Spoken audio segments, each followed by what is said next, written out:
Daar's hy nou. Ok, om hierdie chimneytjie op te start, ek het nou klaar my kolle ingegooi. Wat jy so 2 rolle. Hierdie is 'n pypertel, een wat ek moet leer gesnye. So 'n bietjie toiletpapier onderin. Dan sit jy so pypertel in die een. Pypertel in die ander een. Dan sit jy nou hulle daar waar hulle moet staan. Gooi nou 'n bietjie ou kookolie. Gooi je daarin.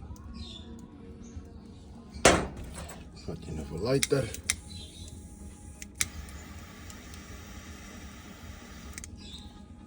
Steek hem brand. Kijk je dat hij zo lekker aan die gang komt. Allee. Vat je nog een chimney. Blaas hem net. Oor.